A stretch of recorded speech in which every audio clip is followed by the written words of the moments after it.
So this video is about what to do if you can't meditate. Now with meditation, there's no right or wrong, and don't judge yourself. You don't meditate to become a good meditator. You meditate for happiness, for calmness of mind, for focus, for connecting with your inner self, receiving messages from the divine, from your guides.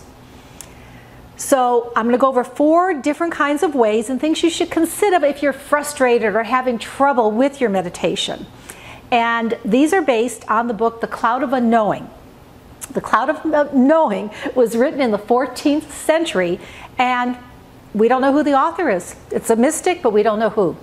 But it's ancient teachings, and I think it will help you bridge any frustration you have a few different ways. And listen for the end, because at the end I have this beautiful prayer that was written by James Finley about how you can surrender to your meditation.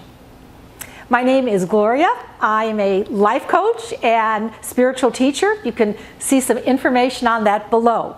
And again, if you enjoy this video, of course, please consider giving it a thumbs up. But now let's go over the steps.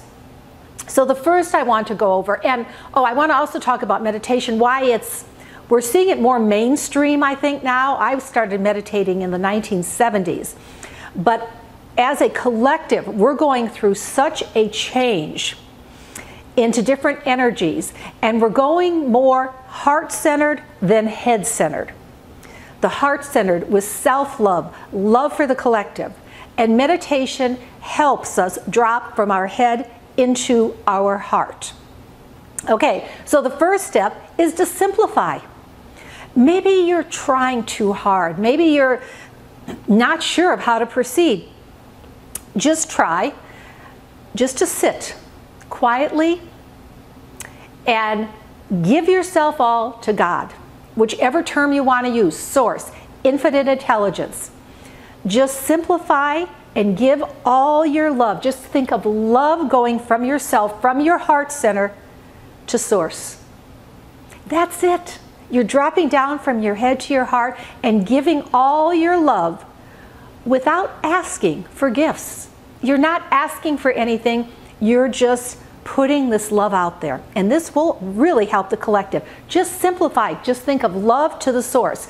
Now, when you start this, and even as you continue with it, you may feel it's called the darkness. The cloud of unknowing, like the book says, there's a darkness, and you're just not feeling anything. You're frustrated. You're not feeling that joy, that happiness that you want. And that's okay. You're going to get frustrated. You're going to go through that cloud of unknowing, but continue with it. And I guarantee you, when you continue with it, you will awaken. Source, God, will give you an awakening, and you will feel that joy. Now, it may not be every time, but once you taste it, once you experience it, because it cannot be talked about, it's experienced. So once you experience that joy, that happiness, you will continue.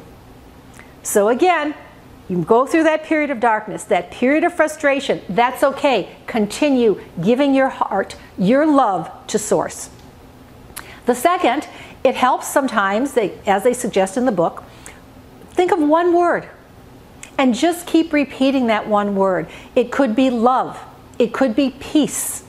It could be happiness. So you just repeat one word, but pick a word that has meaning to you, that is heart-centered.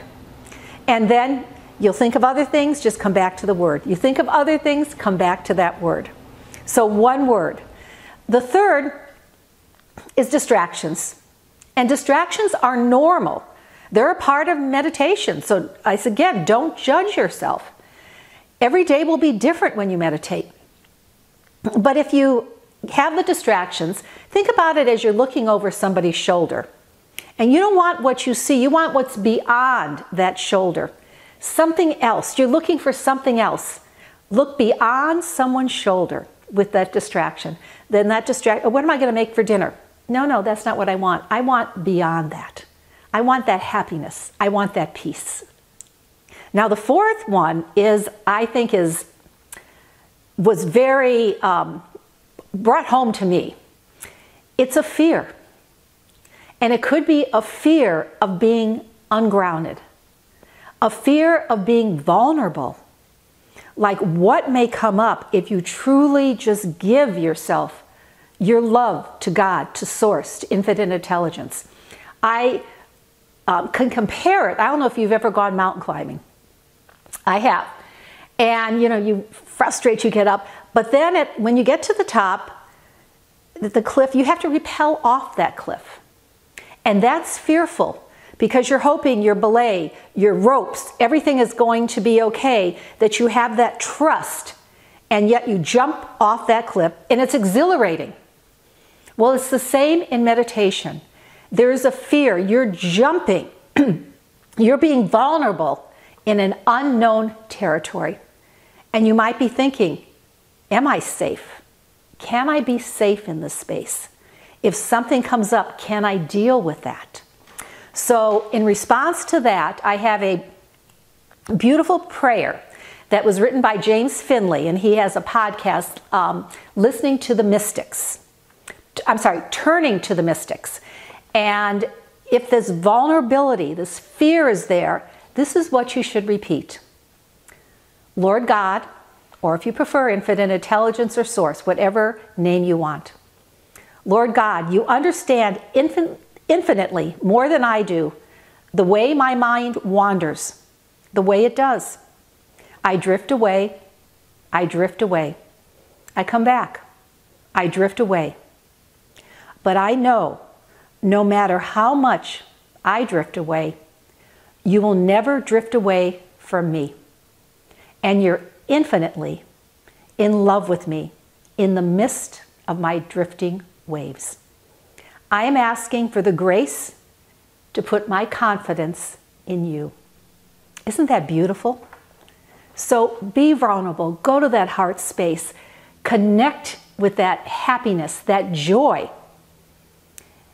Not only for you, but for the collective. If you enjoy this video, please consider giving it a thumbs up and maybe subscribing to my channel. Sending you lots of love and light. Till next time.